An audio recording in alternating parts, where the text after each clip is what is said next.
Welcome everyone, we're live as the playoff wins have arrived. The New York Knicks take on the Cleveland Cavaliers this weekend in the first round series Eastern Conference matchup. Most of the NBA fraternity community is looking forward to this series. EJ, MARC BERMAN joining me. How are we, gentlemen? Legend.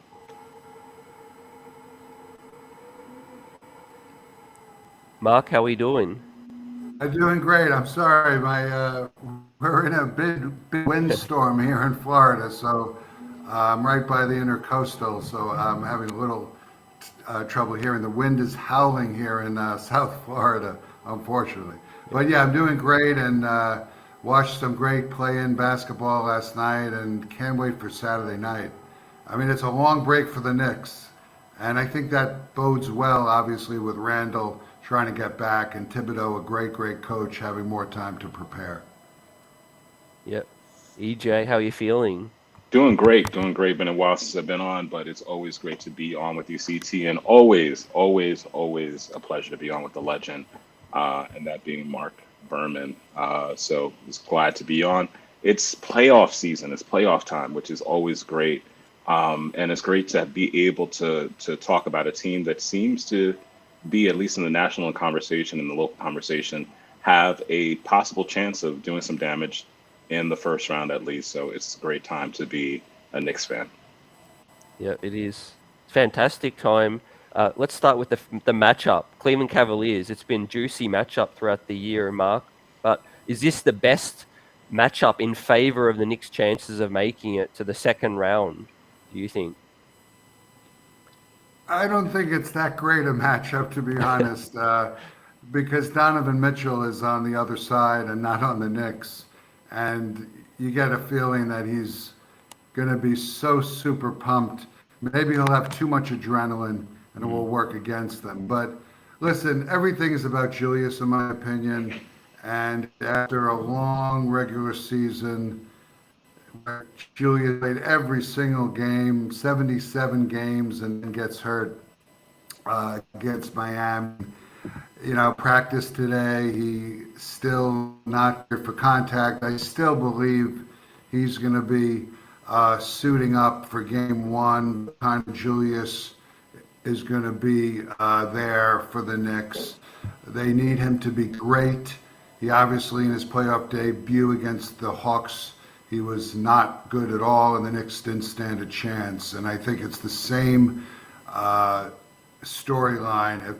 If Knicks go as far as Julius takes them, and I'm worried that, especially in game one, he's going to be rusty. Uh, Coming off All-Star breaks, he's always had a difficult time getting into rhythm. So I'm a little more worried maybe than the average Knicks fan right now about this matchup, quite frankly. And the Cavaliers, I think, might be ready to do some damage, and they're a great defensive ball club. EJ. It's one of those series when you have these 4-5 series, you can possibly rationalize to yourself why both sides can win. And that's the thing about a 4-5 series. This is it's kind of like those 8-9 series in a college basketball, or 8-9 series, 8-9 game in the NCAA tournament, where you're always sitting there, you're trying to predict which team is going to win, and then sometimes you just want to tell yourself, well, the 9 seed has to win because they're so evenly matched. I do think that the fact that Donovan Mitchell is easily a top 15 basketball player, that is a huge difference maker. The fact that Julius unfortunately got injured when he did, that is also a major difference. But the one thing I would say to speak to Mark's point is this year we do have Jalen Brunson. And given his playoff performance in the past, particularly last year against Utah, without Luka, I think that that's something to be said about Luke, his ability to carry a team. And as much as I think Donovan Mitchell will have a point to make, I think Jalen Brunson also has a point to make, to say, listen, this wasn't a fluke last year. I know everyone wanted to talk about Luka, and I think everyone might want to talk about Julius and what position he might be playing. But I think Jalen Brunson might have something to say. Will the Knicks lose? I don't know. I don't know. What do you think, CT? I'm confident. I'm the more confident one out of the three of us by the sounds of it. Look, I know playoffs are a completely different thing. Absolutely. Donovan Mitchell most likely is the best player in this series, but I think the Knicks have the depth. The Knicks counter that with their depth off the bench. Emmanuel Quickley, possibly the sixth man of the year. Um, he's been averaging 20 points per game over the last 10 games compared to his 14 points over the season. I know he's been starting in the absence of Brunson, but I think the streak that he's coming in off is going to have a big part in this series. Mark, great point about Julius Randle. Really, that is the big unknown in this element. He's a tough man. He's a Iron Man, and he's most likely going to push through pain. But to what possible detriment is that going to be? We don't really know. It's up for the organization to do the right thing. And quite frankly, I'm not too keen on risking him in game one or game two. I say play the first two games, see how it goes, and then bring him back. How do you feel about how they're going to approach it, Mark, knowing what you know? Yeah, I do understand that theory. You're on the road. Maybe you're underdogs anyway, and they've been playing well without him. Listen, the ball moves a little better when Julius is not on the court and Obi is in the game. But on paper, I just can't see the Knicks competing on the road in that environment against the Cavaliers without Julius in game one. But I do see the theory, hey, let's see if we can continue our role. All we need is a split in Cleveland.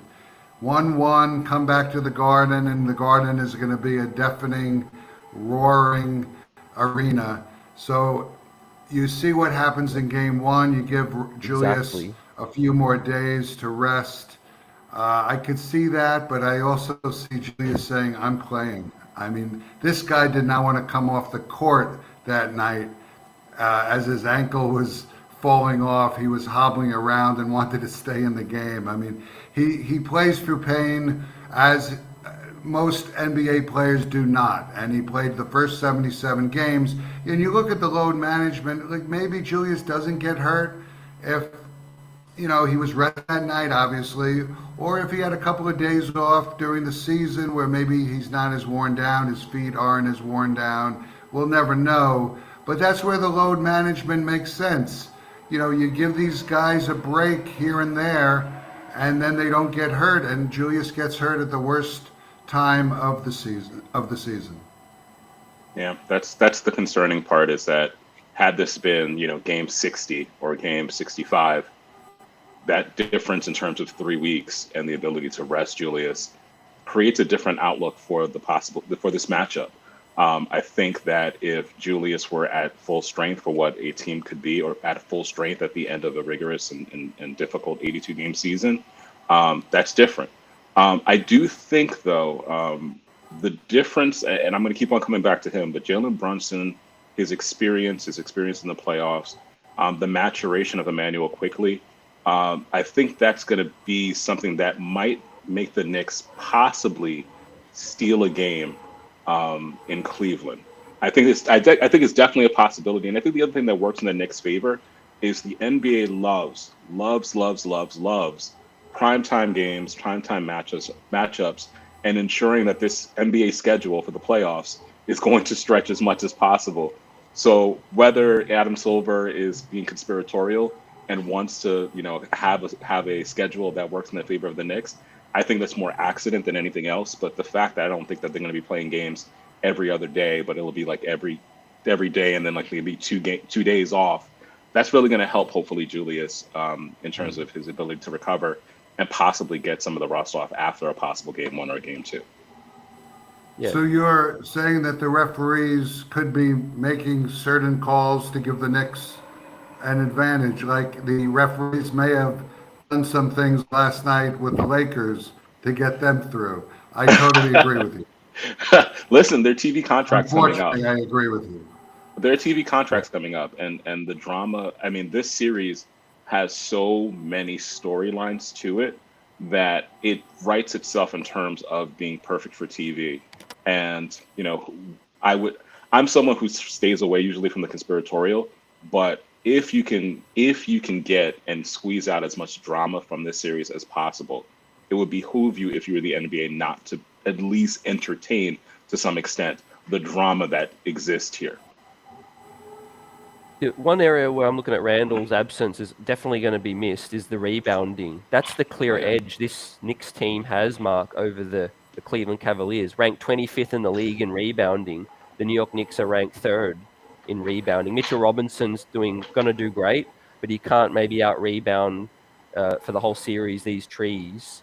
So Julius Randle's an excellent rebounder, as you've been saying, and I think that's going to be missed.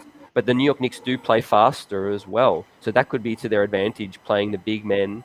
Josh Hart, RJ Barrett, a lot of players can play the 4 for the New York Knicks. Do you see the Knicks' versatility being an advantage that they might have over the Cleveland Cavaliers with multi-positional players?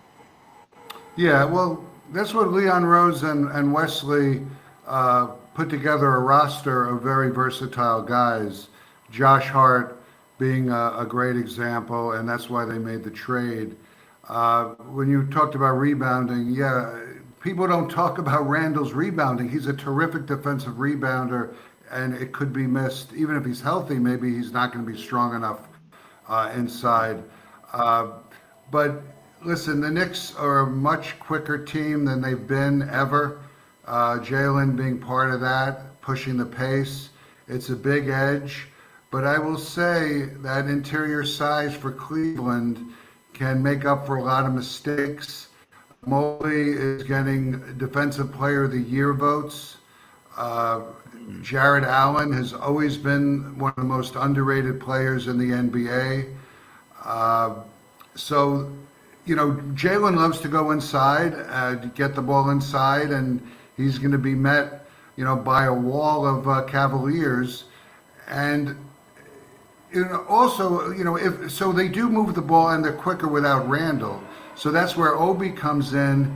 His transition game has always been sensational, and in the last several games since Randle got hurt, Obi's been shooting the 3 ball. So, listen, you can make the case that maybe you go game 1 without Julius. You have a quicker lineup, an offense that moves the ball a little better. But in the grand scheme of things, the Knicks just cannot make a real run, cannot beat the Cavaliers without Randle making an impact. I just cannot see it. It would be so shocking if Randle either comes back in a limited fashion and has no impact and the Knicks are still able to upset the Cavaliers. I'd be really surprised. Just on that, and I'll kick it to EJ, you mentioned Obi, how much faith, if Randle's not ready to go, how much faith do you think he would have in Obi to play him 25 minutes at least in the game 1 or game 2, EJ? I think that is the $1 million question. The interchangeability of the Knicks at this point, like what Julius does versus what Obi does, which are almost 2 very different skill sets rather. It's an advantage, but it's also concerning because, for example, Obi's ability to leak out and create transition points is phenomenal. It's great in terms of energy. It's great in terms of changing up the course of the flow of the offense. But what's concerning is if Obi consistently wants to leak out, what does that do in terms of securing rebounds? Do you leave Mitch on an island by himself, especially against Evan Mobley and Jarrett Allen, which, we've seen this a couple of times before when both of them are on the floor and healthy, it creates difficulty in terms of grabbing rebounds. And so that question of if you play Obi, this is going to be the chess match that develops game 1 versus game 2. The question of when do you play Julius Randle? This is what makes it exciting, but it also makes it intriguing because you have so many of these if this, but what. So I don't know. Should Obi stay on the floor? That also depends what's happening with RJ Barrett, because RJ Barrett is also a huge key factor in all of this. Is RJ Barrett performing well? Is he knocking down an outside shot? Does he have the ability to recognize, okay, there are 2 massive men in the middle of the paint?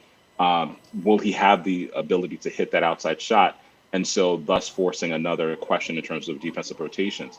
So I think as Obi goes, or as RJ goes, really will be how Obi goes, and that's not even discussing Julius's health. There are just so many factors and variables right here for this game one that it makes it really a huge question as to what Obi will be doing for the foreseeable for this game coming up. Yeah, Mark, based on the 4 games this season and the 2 in Cleveland, the Knicks have shot the 3 ball really well on the road. They're averaging a 39% from deep in Cleveland, and they shot 42% in the last game. So I think playing fast is a good option for me in the first game or two if Julius isn't there. See if he can steal one of the first 2.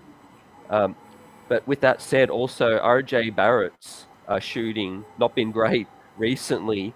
How quick do you think Tom Thibodeau is going to be to switch his minutes up if the shot's not falling, knowing that he has more options?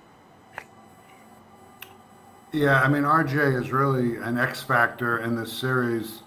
He talked the other day at practice about 2 years ago. He didn't have a very good series against Atlanta. And he says this is a different team. We are all more experienced and better. But RJ has not gotten better enough from the 3-point line. He's still that erratic 3-point shooter where you go into a night not knowing what to expect. He could go 6 for 8 or he could go 0 for 9. It's troubling, and he's open a lot. And the Knicks are great at, getting the ball in the paint and dishing out to the 3-point line. But RJ is still just a terrific driving the ball. That's how he scores for the most part. He's tough to stop that way, and I wish he'd be a better distributor, but he's just an erratic player right now, which is another reason why I'm not as gung-ho as you guys about the Knicks upsetting the Cavaliers in round 1. That's a good point. I mean, I think that when we talk about this particular series, and I figure at some point we're going to talk about X factors. I'll just give my X factor right now. It's RJ. Obviously, Julius's ankle is also an X factor, and you can go back and forth to determine which is the bigger of the two. But RJ, how consistent is he going to be? What adjustments will he make? What adjustments will the team make with regards to his position on the floor? What shots he's going to take? What shots he's not going to take? There have been some games recently, as Mark said, he was cold as ice from the outside. And we know that Jarrett Allen and Evan Mobley are going to be intense in terms of their interior defense. So that is my concern. I think I'm more concerned about RJ's consistency than Julius's ankle. I'll just put it that way. You made great points. I mean, for me, my prediction is Knicks in 6, but I do think winning one of the first 2 on the road is going to set things up. It's critical. The New York Knicks have to win one of the first 2 games. But my 2 X factors are, it was RJ earlier, but I've changed it since, and I believe I'm going to roll with Mitch and Quickley. I think the starters against both teams cancel each other out for the most part over the sum of 6-7 games. But I think Cleveland don't have those kind of factors in terms of Mitchell Robinson that can give the Knicks second chance point abilities time and time again. And also Emmanuel Quickley, a player coming off the bench that is as good as a starter on 25 NBA teams. And I think if he's in form and he's hitting shots, Mark, I think he had a great playoffs 2 years ago. How did you see Quickley's playoffs 2 years ago? And how do you feel he's going to perform in this series? Well, I was more impressed with Obi 2 years ago. I had written entering that series against Atlanta that the coaching staff was actually considering not playing Obi against Atlanta. Randle was playing out of his mind, but as it turned out, Randle was struggling early in that first game, and then Obi came in. The crowd went nuts. Obi just played fearlessly.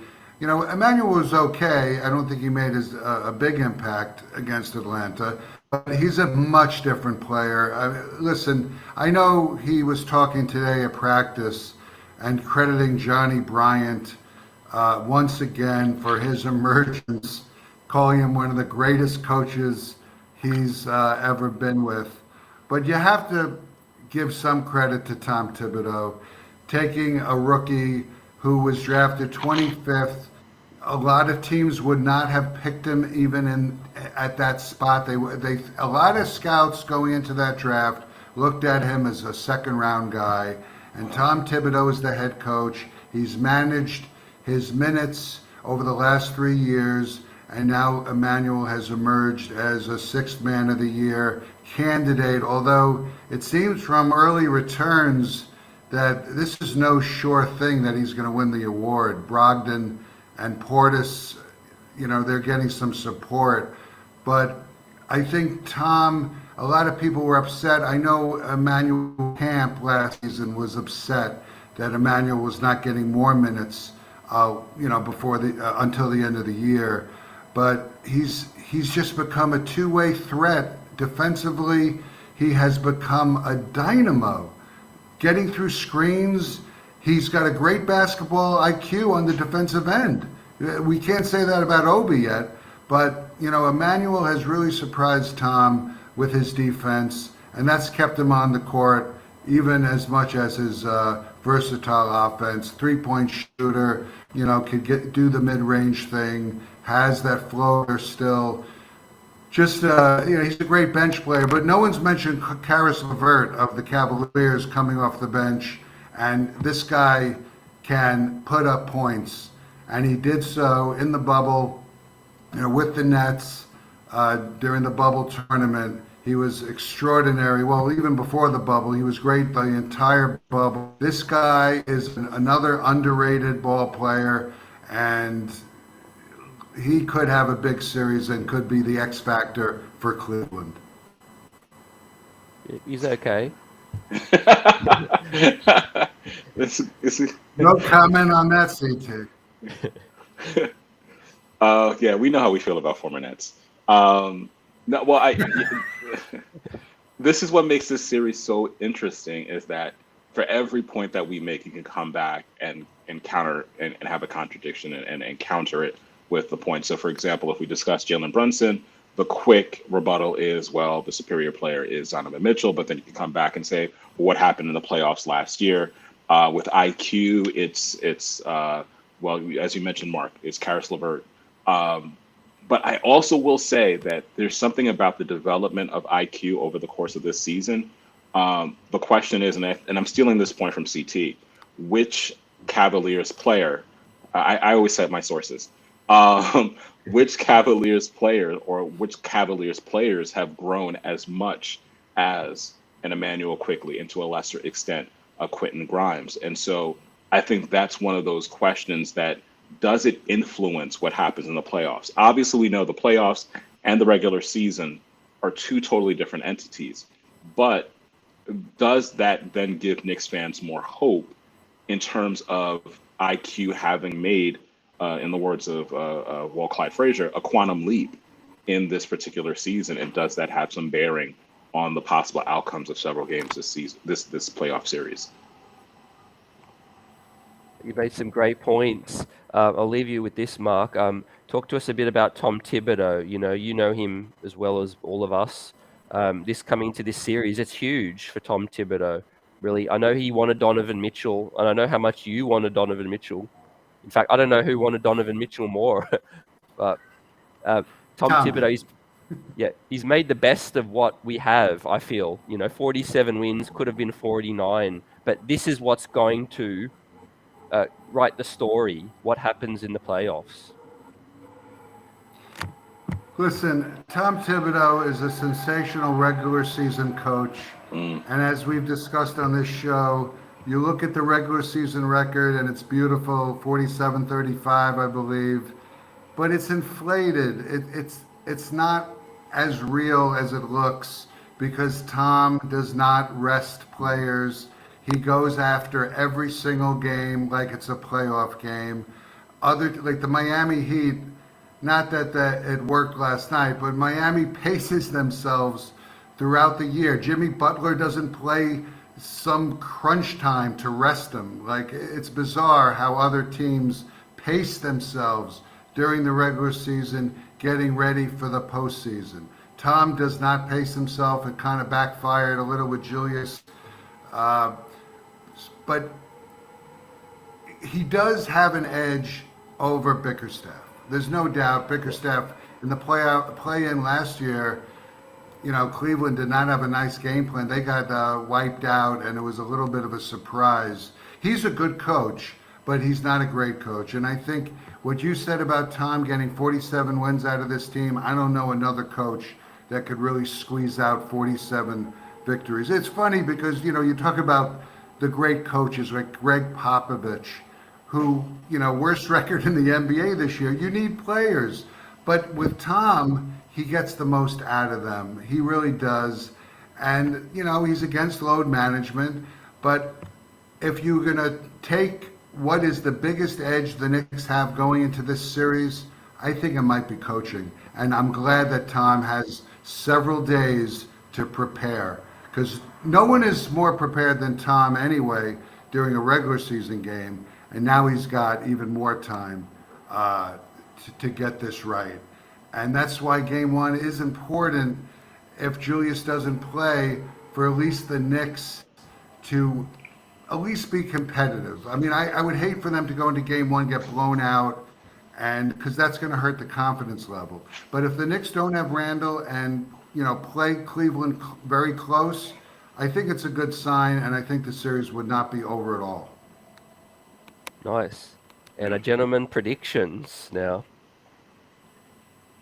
Mark, you go first, since you seem pretty sure, I think. Well, I think we all know which direction I may be headed on this. Listen, Cleveland has the home court advantage. I don't believe the Knicks are really a 47-35 team when you factor in how many minutes he plays his starters and does not rest any guys. We didn't even talk about Garland. Garland is going to be a handful for Jalen Brunson. Brunson is a passable defensive player. He's definitely not an elite defensive player by any stretch of the imagination. Garland is going to be a difficult matchup for Jalen.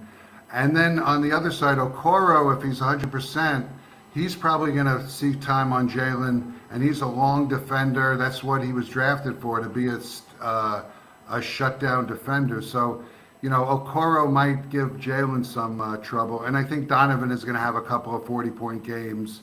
I see Cleveland in a very good series, and I think the games, maybe there'll be one blowout for the Cavs, but I think the game's going to come down to the final couple of minutes. Cleveland 4, Knicks 2. 4-2, 6-game series. Cavaliers move on to the second round, and then the Knicks face a very interesting offseason on how do you get the ceiling higher than, a first-round playoff team. Wow. Yeah. Just before you hit EJ, about the summer, Mark, a good question from the chat is, do you think Emmanuel Quickley will be looking for an opportunity to be a starter somewhere? Well, I mean, he's still got a contract, but the contract extension will be ready to be signed. I think the Knicks realize that they're going to have to give him a substantial extension offer. I think they realize he's the big part of the future. And Obi, I don't think is going to get much. I don't think they're going to even offer him an extension or a very modest one. But I think they're going to re-up with Emmanuel, especially if he shows out well in the first round. Yep, fascinating. EJ, predictions for Mark and I, and your thoughts on Mark's prediction? It's, again, like I said before, a 4-5 series. It's very, like, you can argue yourself to sleep.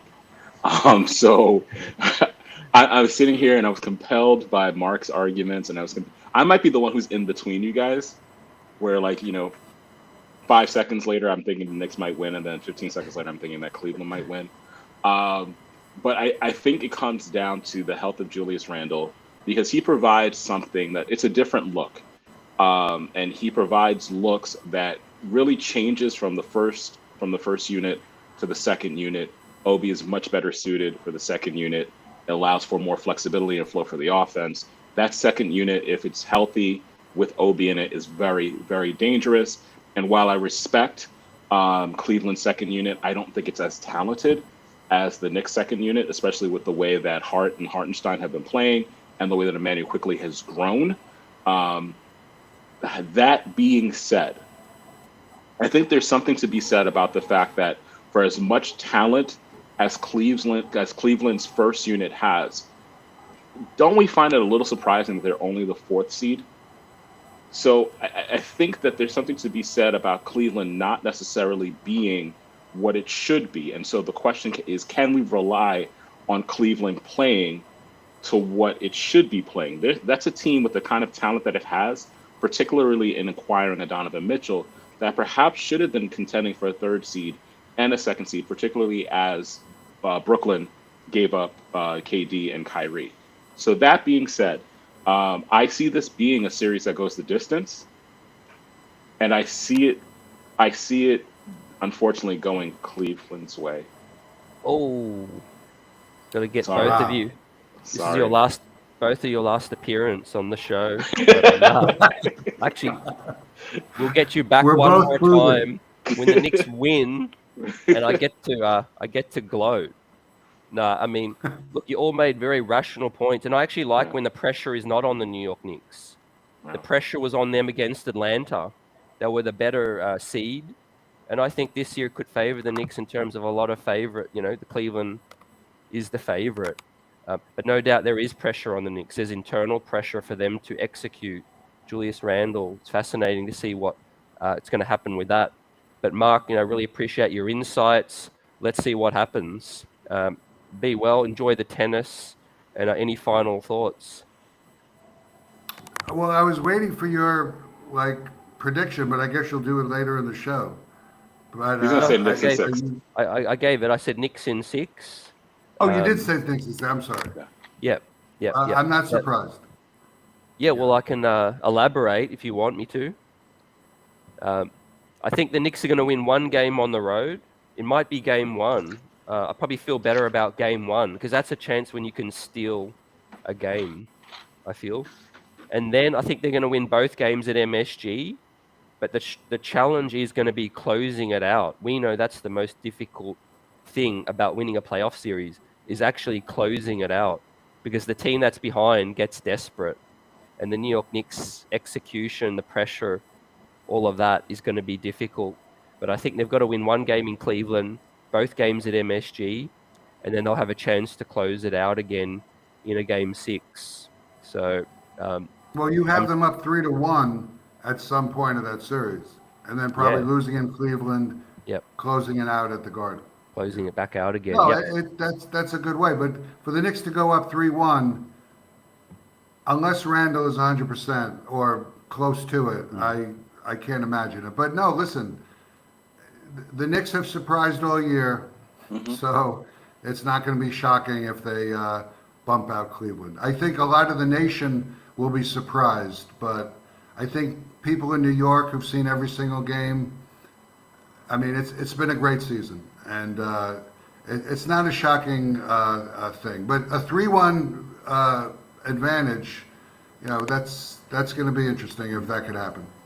Yeah, either way, it opens things up for the offseason, which is going to be a big one, Mark. We know they're going to be looking for upgrades, but they don't have a draft pick. So that's going to be fascinating. Well, we have to go through the lottery. The Knicks still have that 24% chance or whatever it is of gaining Dallas's pick. But that's a nice story for the writers to cover. The war between Mark Cuban and Adam Silver, because that's all it is. This is personal, right down to the bone. And Cuban just tried to humiliate Silver and his play-in tournament, and Silver went right back at him and launched this investigation into his motives. And I think there's going to be a lot of lawyers involved, Well, when the time comes. I think it's been personal. As I talked to you in the RJ aftermath, Donovan Mitchell, I think William Wesley being in the building in Dallas ruffled some feathers, so to speak. Yes. Oh, the whole tampering issue with Jalen did not sit well with Mark Cuban at all, and I guess Mark is not a big fan of the play-in tournament. Thinks it's a little bit of a sideshow, and like, should the seventh seed be in danger of being bounced from the playoffs after battling 82 games? Listen, last night was fun. So Yeah, it was. I have mixed feelings on the play-in, but I enjoyed both games last night. There's an excitement to it, and I think it could be here for the near future. Really quickly, if he's going to have issues with the play-in, what is he going to do next season with the midseason tournament? I mean, because that's also like changing the nature of the traditional calendar system. Yeah, I dislike it a lot. When I first heard about it last season, they started rumbling about it. I said, "Oh boy, I hope not." I think it works in soccer. I just find it to be a needless distraction. I don't understand it. I'll be honest. I don't think it's needed. Yep. I'm a big soccer guy, so I like it with soccer, but yeah, I see your arguments with this. It takes the focus away, shorten the regular season, remove the All-Star. Do that. Yeah, fix the All-Star weekend because that's going downhill, and then improve the playoff situation. I like this 5-day break though. I think that's going to improve the quality of play. But let's see, EJ, would you like to give Mark his flowers? Oh, listen, I'm always ready to get flowers out. Just call me 1-800-Flowers. Sponsor the show, 1-800-Flowers. To the legend, the GOAT. Little behind the scenes. If you don't know, if you're a fan of Knicks Buzz, it's actually MARC BERMAN, with whom I've had a chance encounter that made this iteration of Knicks Buzz possible. I ran into MARC BERMAN, and I professed my faithful admiration for all of his work. In my childhood, as you guys know, I'm a New York City kid, and I grew up reading the Post and the other paper, which will not be mentioned. And back at that time, unless you were rich and I couldn't afford cable, my parents couldn't afford cable, so I listened a lot to WFAN, and I read the back pages of the sports papers. And so throughout the 1990s, when I was taking the train to Astoria, I was always reading the New York Post to catch up on what Ewing, what Charles Oakley, what John Starks, Derek Harper, and I was raised with this man's word every single day of my teenage years into my time in college. And so I consider it such an honor to be able to speak on a platform with him, for him to have basically created this version of Knicks Buzz. So MARC BERMAN, we thank you so much for just raising an entire generation, several generations, maybe 2 generations at this point, of Knicks fans. Thank you for also helping to support Knicks content creators. There are not a lot of people who are as generous with their time, their expertise, and just your knowledge. So thank you so much. I consider you a friend and a mentor. Thank you so much for all you've done for us and for me especially. Thank you. Thanks, EJ. And it's funny because I always tell the story to people. When we first met, I was introduced to you as Mr. Berman.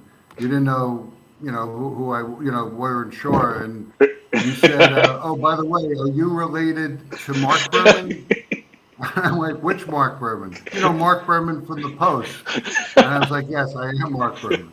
So I tell that story. It's pretty. That's never happened. I will say that. Well, because I read cover to cover, and I also read who the bylines are by. So I'm like, Yeah. I know that name.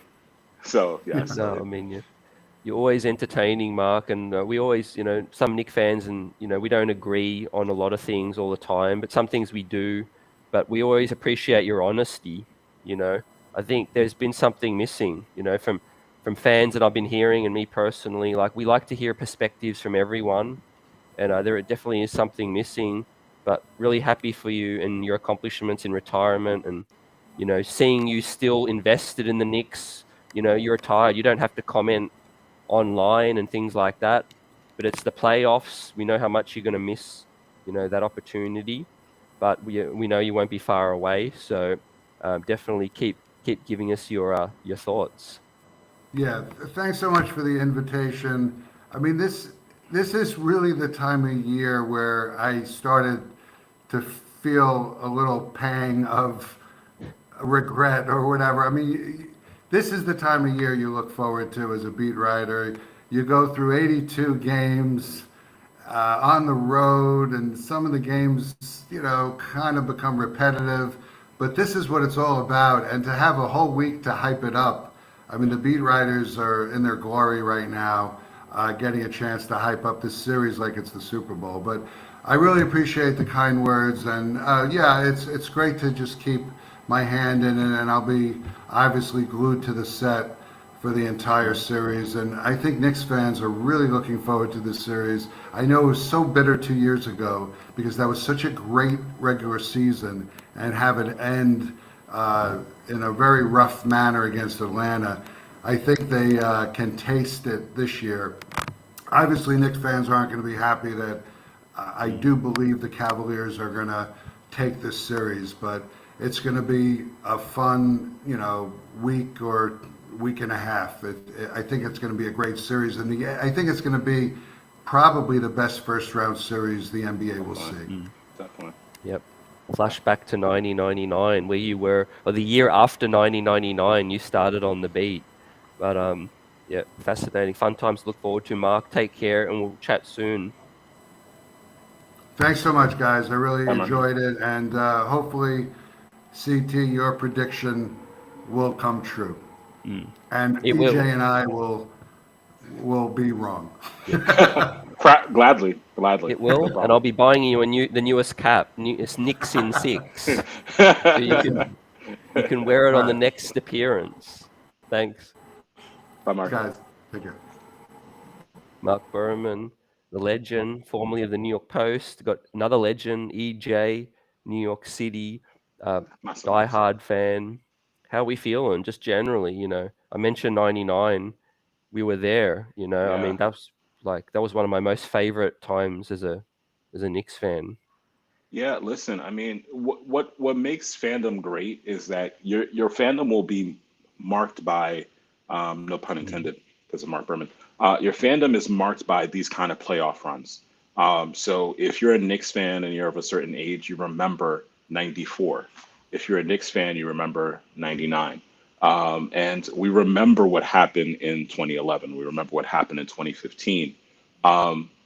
Part of what might make this season special, and this is something that I think a lot of us as Knicks fans can be proud of, regardless of what happens this series, is which one of us honestly thought that the Knicks would have captured the 5th seed in the NBA Eastern Conference at the start of the season.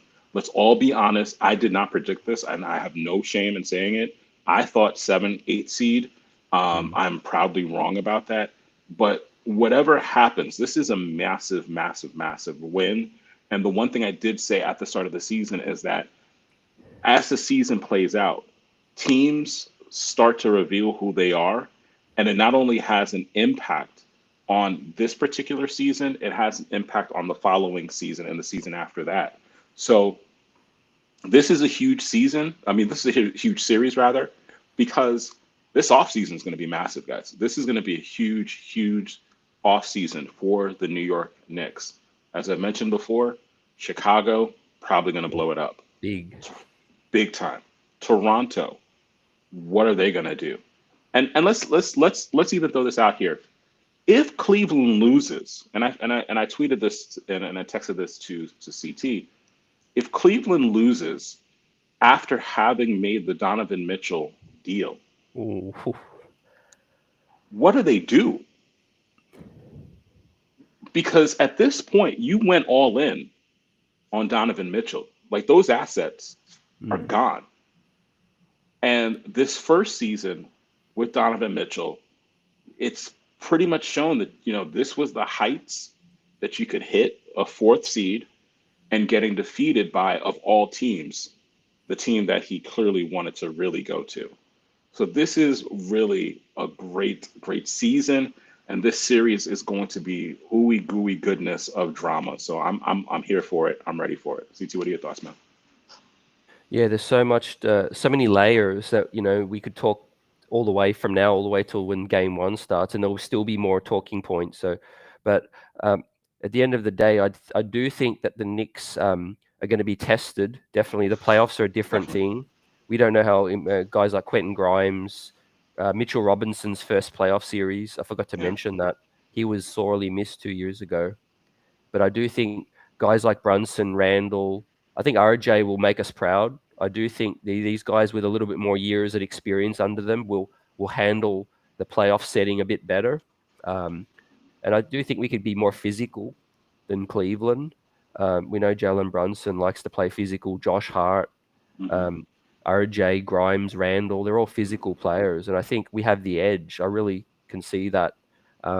With Cleveland's perspective, they can still improve internally. Like Evan Mobley is a young guy, but their backcourt is a little bit like, okay, where can they go to from there? So I do think that that's going to be a situation where Cleveland, could be really, really looking themselves in the mirror if they don't win this series. They should be going to this series saying we have the best backcourt. Donovan Mitchell, like you said, we gave away everything. We have Darius Garland now. If we can't outperform Jalen Brunson and Quentin Grimes, then, I mean, do they have the best front court too, EJ, with Allen and Mobley? Do you put them ahead of Mitch and Randle? See, that's why I keep on saying this is such a drama-filled series, because you can make the argument that while Jarrett Allen and Evan Mobley are stout defensively, do they cancel one? And this is the thing. Depending on how healthy Randle is, does a healthy Randle and Mitch outperform a healthy? And that's the other thing. Jarrett Allen, how good is he to go? Do we know like how healthy he is? In terms of like towards the tail end of the season, he was somewhat injured. This is the question. So like, I think if Mitch is healthy, if Mitch and a healthy Julius are there, does that counteract the talent gap that might exist in terms of the backcourt? I don't know, because I think in the front court, Julius is the stout offensive player of all of those. But at the same time, the defensive presence that Mobley and Jarrett Allen presents, and how frustrating it might be for a not 100% Julius. This is why, again, I go back and forth, and I'm unsure. Yeah, you made some great points. I think Julius keeping his cool was just going to be a topic. Not because I think he's going to while out. I think he knows the magnitude of it, but I think the physicality might be frustrating. We know how frustrated he gets if he doesn't get the calls, and I think they're going to allow more physicality. Does RJ Barrett get the whistle that he usually gets, or does he just start barreling into traffic and and turn the ball over as well? So I think the battle of the front court and the back courts are going to decide this series, and I think the Knicks I think they're going to even each other out, and I think the Knicks bench, if the Knicks bench performs great 4 or 5 games out of the series, I think that's going to be enough to snatch at least 3 games and give us the edge. How do you see the bench versus Cleveland's bench matching up? I think if the Knicks pull the series out, it will definitely be because of the bench. There's something about, I like how cohesive the second unit was. I like how there's a tweet that you sent out a couple of days ago about how there's the distinct possibility 2/5 of the Knicks starters may not see the court in the final 5 minutes of the game. Mm. And that speaks to the strength of the second unit, where you could see a Josh Hart on the floor. You can see Emmanuel Quickley on the floor in the closing 5 minutes of the game. I'll even throw this one, and I decided to save it. You could even see a Hartenstein on the floor Oh, in the final five. And definitely. that presents, I think that presents a challenge not only for the second unit, it presents a challenge for the first unit if you have a Hartenstein on the floor, because he starts to pull players away from the interior, especially with how efficiently and how well he's been passing of the last month or two. So I think the second unit is this is why I keep on thinking to myself, it could go 7. It likely would go 7, because that second unit will have or play a dramatic role in terms of the course of this series in so many different ways beyond just second unit versus second unit. And I do understand Mark's point from before about Karis LeVert, but I think the big difference is that who else will we be talking about? Uh, you know, um, Rubio. eh, Again, he doesn't scare me as much as the 4 role players that the Knicks have on the court for the Thibs rotation at this point. Yeah, and I think that the chat's agreeing a lot with us in terms of the Knicks' depth. The closing unit, there's going to be scrutiny. Hmm. If he does have to sit RJ, if he does have to sit Grimes and play Hart and Quickly, there's going to be a lot of debate. Yeah, I mean, you push the right buttons, you're a legend in New York. You push the wrong button, and you might be like, you're all over on Twitter. So, um, yeah, yeah, with that said, I do look. I think games where RJ's rolling, he's gonna finish the game out. If RJ Barrett's rolling, if he's shooting 0 of 9, we know we know what to do. Even we don't yeah, have to wait yeah. for Tom Thibodeau to see what he's gonna do. I mean, Quentin Grimes has earned a lot of trust. Emmanuel Quickley, Josh Hart. So um, I'm looking for playoff RJ Barrett to see if there's a difference between regular season RJ and playoff RJ in terms of keeping his head in the game. If he's not shooting well, is he impacting winning still from a defensive standpoint? If he's not getting beaten off his man, backdoor, all of those things, I think it's going to be key. Because one thing we know, Tom Thibodeau, EJ, I don't think he's going to have much tolerance. Yeah. If he had low tolerance for a regular season game, he's going to have maybe zero tolerance for a playoff game. As the stakes get larger as the season Yeah, goes yeah, along, he can't afford to be playing guys that are getting missing assignments. yeah. Or getting blown by, or failing to rotate, and I mean that's going to be really key, especially because Mark Mm. Mark suggested this very early on. Donovan Mitchell is going to be focused, hyper Oh, focused, for so many different reasons, and the biggest 2 reasons. Number one, this is the New York Knicks. We know what took place over the course of the summer, and then let's not forget last summer with regards to the playoffs, Jalen Brunson, Dallas Mavericks versus Utah. This is going to be very personal, and the one thing I would hope, and this is really where I always think about how basketball isn't just physical, it's also mental, it's very emotional. The emotional maturity of the Knicks it's going to be tested. The emotional maturity, the mental maturity. If, for example, if RJ is off and his ball is not going down, the mental maturity is, let's get into the lane, let's cause some havoc there, let's try to pass to let's try to pass out of drives to the basket. So this yeah. is where, again, this is going to be fascinating. I can't wait.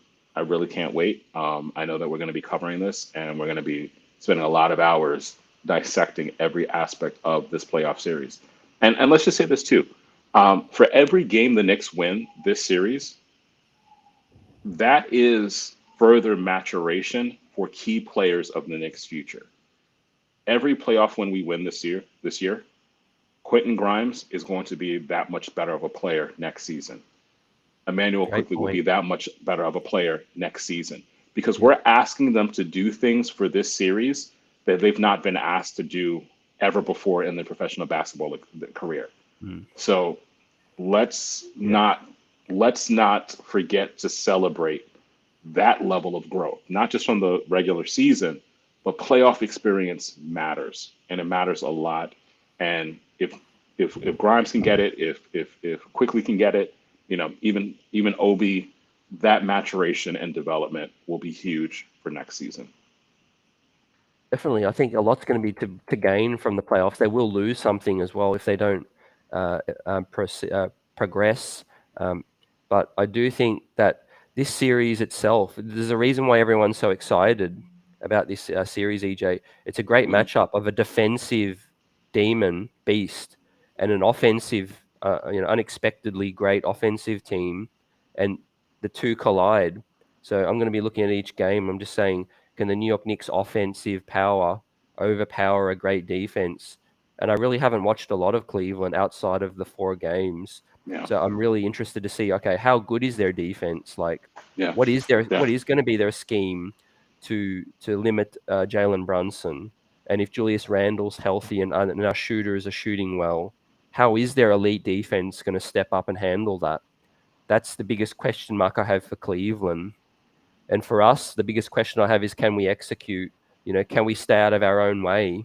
Yeah. Do we not get too isolation heavy and start just Tom Thibodeau-esque to a T, and not move the ball? I do hope we play faster, because I really do like that opportunity to get easier buckets in a series. I think that can put Cleveland under a lot more pressure.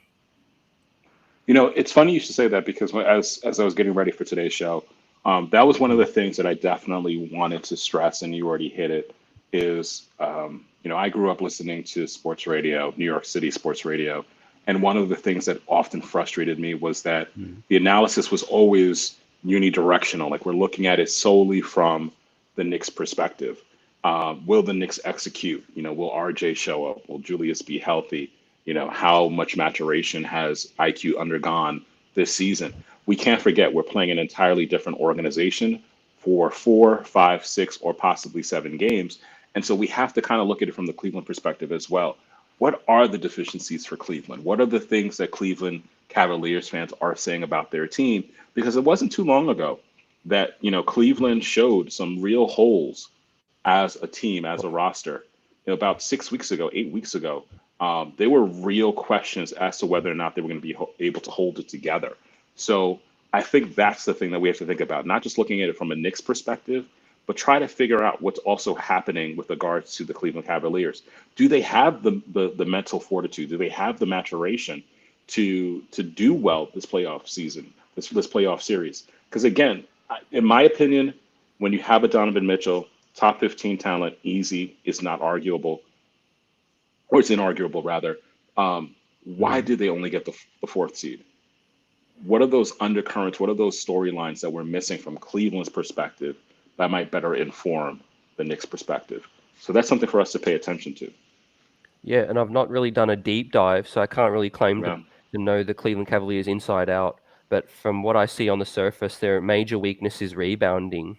And they are ranked, like 25th in offense, I think, or 19th or something.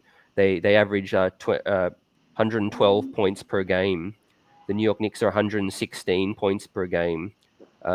They're more inefficient than Cleveland, but they get themselves more shots. They get themselves more attempts and second chance opportunities because they rebound so well. But in terms of the Cleveland coaching staff, that's going to be a great test. Tom Thibodeau against Bickerstaff, because he's going to have some pressure. He lost to this team 3-1. What's going to happen if the Knicks win 1 out of the first 2 or win 2 out of the first 2? Like, there's going to be a lot of buzz in Cleveland, because they are the favorite tag. And like I said to you and Mark, I do like the fact that the New York Knicks are the underdogs in this thing. Yeah, the underdog status really will help the Knicks.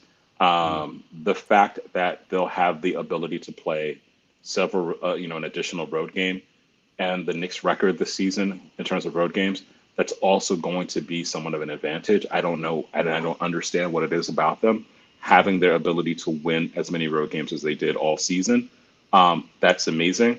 The one thing I almost forgot that we have to focus on: free throws. Free throws. You said it. Free throws. And that's what I'm meaning about that mental and emotional maturity. Um, that is going to be key. And we have to make sure that to win those games, because I think like for your prediction, they have to win what, 2 games on the road? Um, got it. One game. 1 game on the One road. game on the road. Yep. That you're gonna have to win that with free throws, because I don't imagine there being many blowouts, if any blowouts this series. So free Yeah. throws gonna be key. Yeah, I think it's the formula is quite. It sounds simple what I said, but you've just got to win one game on the road and then win your 3 home games, Hmm. and you've won the season. You've won the series in 6. But it's obviously harder than it sounds. Yeah. I think the Knicks bench plays really well on the road as well. The shooting's been great in Cleveland's arena. I'm not sure if that's going to be a factor, but looking at the stats, the Knicks shot 42% from deep in the 2 games in Cleveland. Hmm. So that, I mean, it's a small sample size, but it's still 2 games to shoot 42% over 2 games. I take that straight away. I'll sign up for that now. Yeah. Um, Yeah. and we shot 50% from the field in those 2 games as well. So I know it's probably a little bit skew because the last game Brunson went off. Yeah. But how much do you think what they've learned against the New York Knicks are going to be, deployed against us? Well, I think that's the thing about the playoffs is the playoffs are very different from um, the regular season, because there are decisions you're going to make in the playoffs that you wouldn't necessarily make in the regular season. So, for example, um, I could see, like, let's say, for example, during the regular season, the Julius question: do we play Julius? Do we not play Julius? How that's decided in the regular season versus how it's decided in the playoffs it's two totally different decision sets, right? Yeah. Um, and so I think that players who normally wouldn't be available in the regular season will now automatically become more available in the playoffs. Um, Minutes will be Yeah. heavier. If Tom Thibodeau is heavy in the minutes during the regular season, what do you think he's going to do during the playoffs? What is he Oh, going to do when he sees, let's say, someone blows their coverage or isn't hustling out to the 3-point line? It's yeah. going to be different. Um, and I think that's why, like, it's hard to gauge exactly how this series is going to play out, because there were so many mitigating circumstances. There were so many variables that were different in the regular season games versus what's probably going to happen. Oh, here's another thing, guys. Again, we don't know the full schedule yet. It's going to be different playing a game, every other day, and perhaps sometimes with 2 days off. We There's going to be time. we do got the schedule. Oh, we do. Okay. Yeah, All yeah. right. It dropped maybe just like an hour before we went on. All right. So So, I can bring that up. yeah, please. So Yeah. that's going to be a factor as well too, like the idea of how much rest will players be able to get between games, and also like rest also means the ability for coaches to make adjustments. Now, and I do agree that Thibodeau is the better coach, the more seasoned coach, the more Mhm. experienced coach, which allows for, hopefully, theoretically, more opportunities for adjustments. Yeah. So game 1 on Saturday, then game 2 is on Tuesday. So there's a 2-day break Two day between break, yeah. game 1 and 2, and then game 3 is on Friday. I So a knew it, 3-day break. because Oh, they won a game at yeah. MSG last Another. time. Yeah.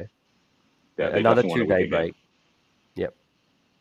Then it goes a 1-day break. Then Sunday is game 5. Hmm. Game 4 Sunday. Another Then Tuesday game.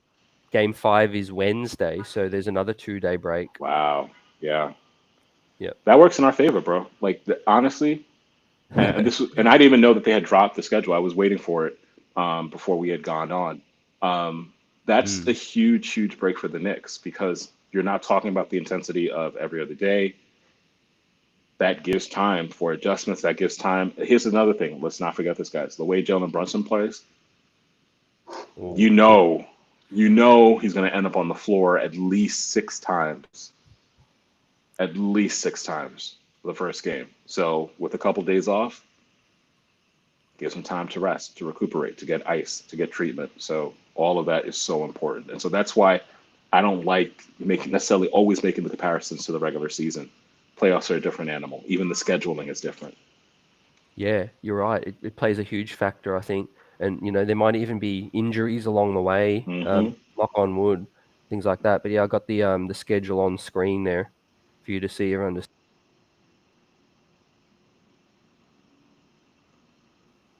Yeah. yeah, so there's quite a few breaks between, kind of different now. I guess the extended playoff series with the play-in and everything. They are the first round. They are affording a little bit more relaxed time and downtime. But we know Tom Thibodeau is going to plan and use this opportunity definitely, I think, to make adjustments.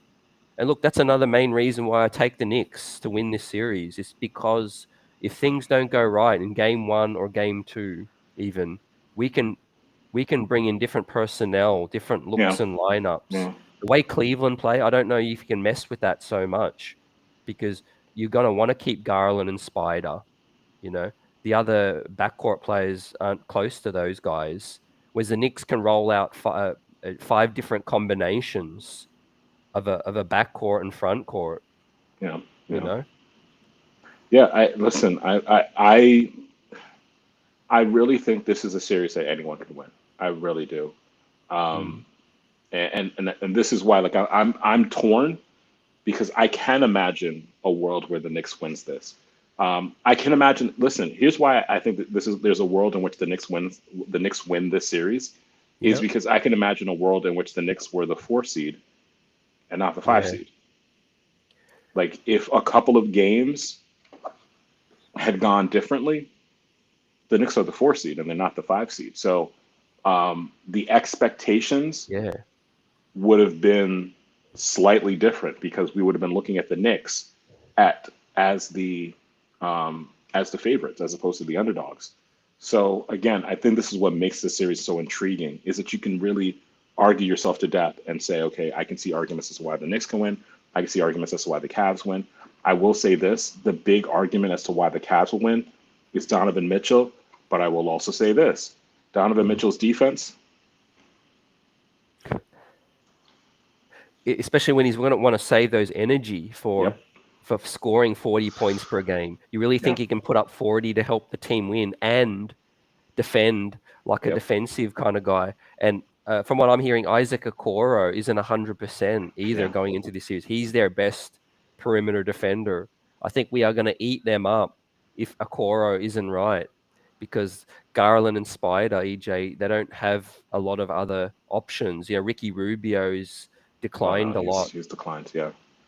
Yeah. Any word? I don't know if you know this offhand. I haven't seen anything yet. But Jared Allen's status in terms of like his health. Have you seen anything?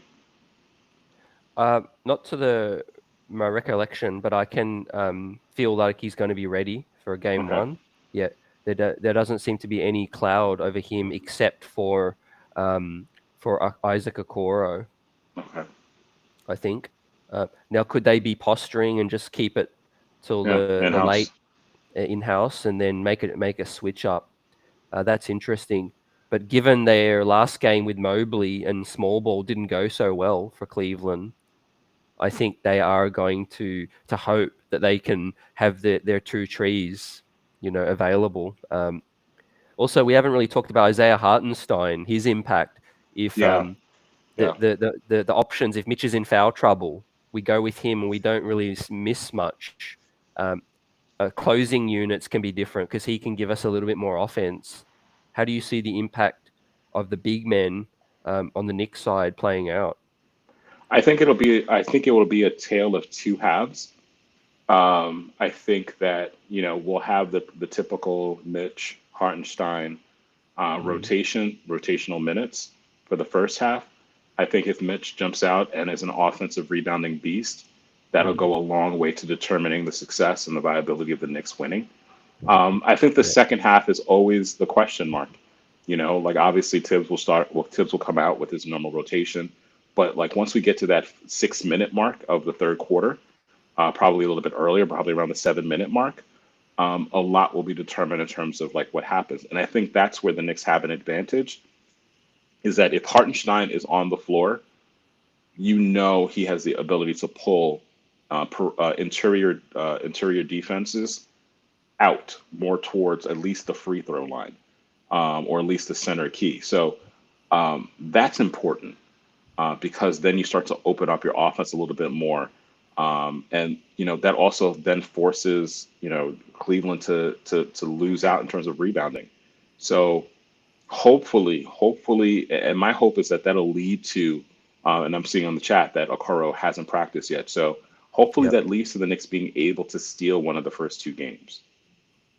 Yeah, great point. Yeah, CAA salute follows it up, says Okoro's day-to-day has not practiced yet. And I was listening to a Cleveland podcast as well. I think they confirmed that he's still day-to-day. So doesn't mean he's not going to be ready, but doesn't Yeah, sound like he's going to be 100%. absolutely. So that's a great test for the New York Knicks to then make him work, Yeah, make him work big time. Because like I said, the amount of ball handlers, EJ, the New York Knicks have, if they grab the rebound, they should be able to push it. yeah, Grimes, Hart, Barrett, Randle, IQ, Brunson, a lot of these players grab the rebound. They can dribble.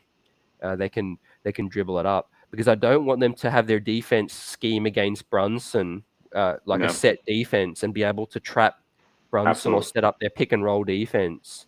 I think playing Brunson off the ball can make Cleveland scramble a little Yeah, bit, where their defense ain't so sure of what's happening, because Brunson plays great off the ball. Remember when he played off Luka in the playoffs as well? He can come off the curl, off the dribble handoff, and secondary action, and then Brunson's then running the secondary action, and he can make things happen.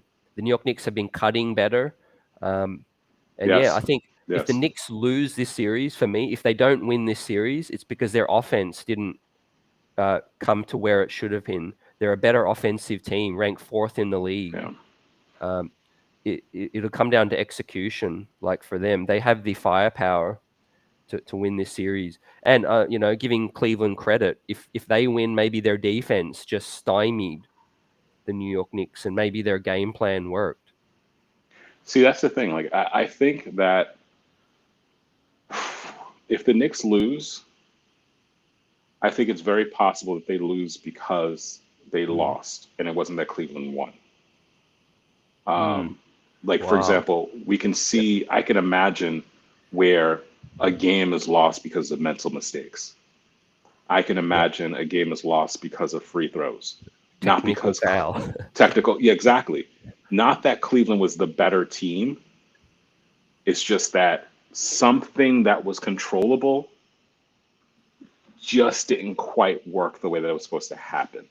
So, that's the other part of it. Like when you're looking at a team and you've been watching a team for 82 games, you get like you can, and I'm not going to say like who, but we can imagine like a player gets a tech, or we can imagine, there's a turnover. We can imagine, or here's another scenario, because we've seen this. We've seen 82 games this season. An inbounds play goes wrong. We can see that. We can imagine it because we've seen it this season. And those are the little things that, if you're a Knicks fan, and again, guys, I don't bleed blue. That'd be a problem. But you know what I mean. The euphemism Yeah. is that you bleed orange and blue. No, you're diehard. I'm a diehard, but I'm also honest. So I want them to win, but my concern is just that we don't have those mental lapses that you shoot yourself in the foot, and instead of coming out victorious, you're looking back saying what should have been, as opposed to what actually could have happened. Yeah, no, amazing points, man. You're very rational, and we need that heading into the playoffs. There's a bit of excitement, energy, all of that stuff. I did put, in the chat, like the chances of Thibs going off the rails and getting a few techs. But Dirty made a great point too, that he doesn't generally get techs. Yeah, So that leads me to think now about the coaches challenge. yeah, That's going to be key. Tom Thibodeau making those key decisions with the coaches challenge. There's been a few times he's opted to just let it run, not disrupt the play, not call a coaches challenge. Have you noticed that? about Yeah, I Thibs? mean, that's the, and I'm assuming that all of us on the chat, we've had this experience. The older we get, the more experience we have. Hopefully, the more tempered you become, the Mm, more, there's something about wisdom. Wisdom doesn't necessarily come with age. Wisdom comes mm, often with experience. So Tom yep, Thibodeau has been in this league for, nearly 30 years, if not over 30 years. There's something about understanding and having seen as many scenarios, as many different games, as many coaches with whom he's worked to understand that you can't let your emotions get the best of you in high leverage situations, and that's the thing about experience that it teaches you slow down, calm down, even in the heat of passion, even in the heat of the moment. You understand that, listen, this is not about me. I like, if Tom Thibodeau catches a tech or gets a tech during the middle of the game in an intense playoff game where there are possibilities of the Knicks winning, how can he hold players accountable? You know, great point. Yeah, so you have to I, lead.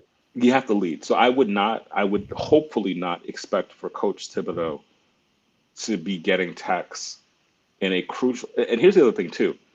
Let's just call it what it is. If the Knicks win this series, Tom Thibodeau has uber job security. Yeah, I think he So might already, given what's yeah, happened this year. exactly. So if I were him, I'm not doing things to imperil my ability to win this series. Neither am I doing things that might imperil this last job I might ever have as a coach in the NBA. So yeah, I have high expectations for Thibodeau to be calm, rational, astute, pragmatic um, during the series. And for as kind of negative as he's been, Berman made some great points about Tom Thibodeau. Like, he seems to think if the Knicks win the series, it'll be because of Tom Thibodeau's, or the Knicks' best thing going for them is Tibbs's 5-6 days to prepare for a team Yeah, that he's seen 4 times this season already and have had a success, 3 games to 1. And I think in the playoffs, there's going to be obviously a lot of adjustments, but Tom Thibodeau would know this team inside and out. Um, yeah.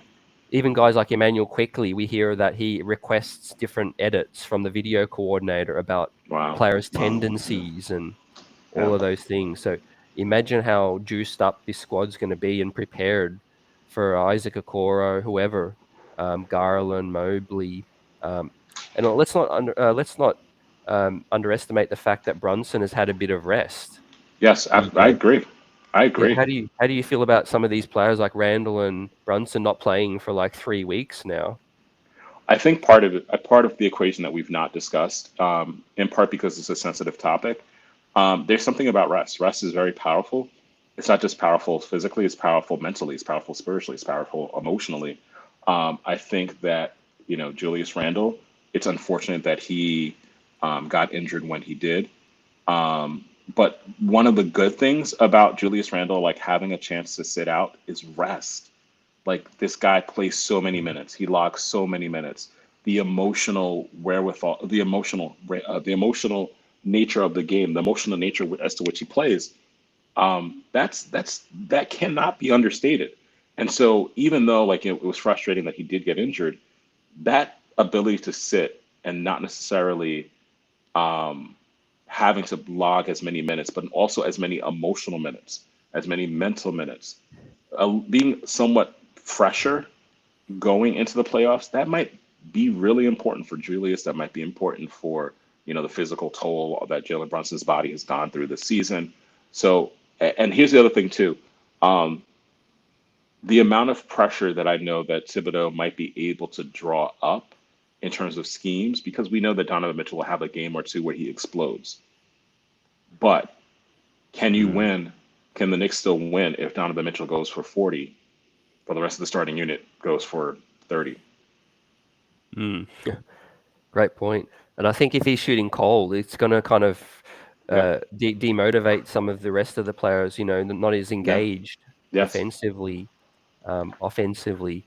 That's going to be key. And I think psychologically, Brunson eliminating Spider, let's say Brunson has an amazing first 2 games, there's going to be a lot of pressure on yeah, Donovan to live up to. And let's face it, if Cleveland do win, it'll be because Spider does help carry them for for a large part of the load. Not saying he's going to help win them every game, because they've got Garland, they've got Mobley, Allen, but Spider's going to have to put up a lot of points, because the Knicks Yeah. can score 120, 110 quite Yeah. comfortably. So, yeah. With that said, yeah, anything else that you haven't you've observed recently, or anything you would like to discuss about this and get out there? Yeah. I have a question for you and a question for the chat. As always, guys, thank you for buzzing with us. It's always great to have you guys with us, even if we don't always agree. Here's the question for you: which game is more important for the Knicks to win on the road, Game 1 or Game 2? Well, great question, man. Right now, I'll say Game 2 is more important, because I think Game 1's that game where if you win or you lose, like if you win, it's gravy. If you lose, you're generally not going to get a lot of criticism or critique yet, because obviously if you lose in a bad way, yes, but if you lose to a close one, people say, okay, like they were just there. Game 2, execute more, I think. But what would you say? I definitely say Game 2. I think that Mm. there's something about the emotional heft of winning Game 2 and then traveling back to MSG that can work in your favor. To know that you've not only taken home court advantage, but then also you have momentum on your side. So if you win a Game 2 and a Game 3, I think that starts to apply a lot more pressure to Cleveland than necessarily winning a Game 1 and a Game 3. Because a Game Yeah. 1 and a Game 3 means that, okay, this is going to be evenly split, it's going to be evenly matched. But if you win Game 2 and Game 3, perhaps you're forcing. But CA Mafia says if we take Game 1, it's a sweep. But if you win Game 2, Game Yeah. 3, does that start to rush people? Does that start to rush mechanics? Does that start to force Donovan Mitchell to say, okay, I have to play harder and shoot more shots? Less ball fluidity, less ball movement. So for me, ideally, as CA Mafia said, I would want to win all 4 games and take it easy afterwards. But if I had to choose, I'd want to win a Game 2 and go and have the momentum going into Game 3. Yeah, the chat's mostly going with Game 1, which I can Yeah. understand. There's a lot of hype that you can capitalize on, and get the feel-good vibes buzzing and all of that for Game 2. Pile on the pressure for Cleveland, like CIA says, maybe get in their head and look Hmm. at a sweep, something like that. But generally what we find is Game 1 is the closest game, or very, very close. Remember, the New York Knicks came within a possession with Frank Ntilikina guarding Trae Young from winning Game 1 at MSG against the Hawks 2 years ago, and that was close. And the Knicks came back and won Game 2. Generally, that's why the first 2 games, you generally see a split, because the first game is very, very close. It's a filling out process. I think Yeah. the series won't begin, like they say, EJ. What do Yeah. they say when the series begins? The series doesn't begin until the road team wins at someone else's home. Yeah. Yep. Facts. Yep. Just like a So yeah, tennis match, in the yeah, words of MARC BERMAN. got to break serve. Yep. That's it. I think the Yeah. pressure is on Cleveland to defend both these 2 games, knowing that the Knicks won a game um, on the road, and their other game that they lost was back in October with Kevin Love shooting 8 threes. Yeah. We didn't have Josh Hart. We're a different team. Emmanuel Quickley wasn't yet Emmanuel Quickley. Um, so, yeah, it's fascinating. I could definitely see this going 6 or 7. What do you think? Definitely 7. I definitely see this going 7.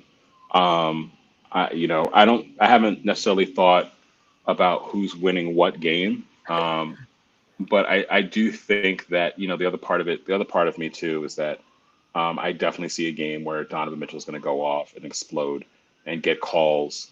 And my only fear is that there will be a game that we lose because we lost it and Cleveland didn't win. So again, I know this is unpopular. Sorry, guys. You know, Here we go.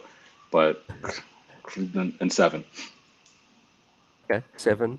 Look, for some people would say it would still be not a failure, to take a No. good team to 7. Yeah. Yeah. This wouldn't be a failure of a season if the Knicks, no matter what, this isn't a failure of a season. I think that if the Knicks go 6 or 7, this is what you want to create the allure and head into the off season just already salivating because you know the trade. Listen, guys, and please hear me correctly. It's gonna be my last thought. When there are already reports about Trey Young, I don't want Trey Young. But when there are reports about Trey Young possibly being Dame traded out Lillard, of Dame, and I don't want Dame. So what Cat. I don't want Cat either. I don't want Cat. But what I'm Levine. saying, I don't want Levine. Everyone knows who I want. Brandon Ingram, if you guys don't know. But Yeah. but I Or do think that SGA. SGA, that'd be amazing. But I do think this will be an off season where something major is going to happen. Or Jalen Brown, yeah, definitely. But I do think no matter what, if the Knicks perform well, the league will sit up, take notice, and that disgruntled star. And this is why I mentioned Trey Young. This is why we mentioned Cat. This is why we mentioned all of these other players. Jalen Brown is a great example. CAA Mafia. There are disgruntled fans. Disgruntled players emerging, a new crop of them. I think the last one we were talking about was Donovan Mitchell, and we're like, who's going to be the next possibility? And we were all upset because we didn't know who would it be or if there could be another one. They're already starting to pop up. Here's another one. And again, I'm not saying I want him or I think it's realistic. Luka. There are a lot of different names that have already started popping up, and the season's not even over. But the Knicks are heading in the right direction. That's the great news. They are, yeah. It's definitely the whole situation's buzzing, and I think we look forward to this series. I think the Knicks are going to make a good account for themselves. If they win, it'll be a great feel-good win. If they lose, I think it'll be very close, 6 or 7. But we might just be lamenting some of those costly errors, like you said. If we lose, it might be because we lost more than the other team won. But I feel like this series is so tight because of the inexperience of both teams. Generally, they're going to make some errors, but both teams are excellent with the turnovers. The Knicks ranked 3rd and the Cavs ranked 5th in turnovers, I think, or the other way around. So no, it's going to be fun, and appreciate everyone rocking up with us this evening with this show.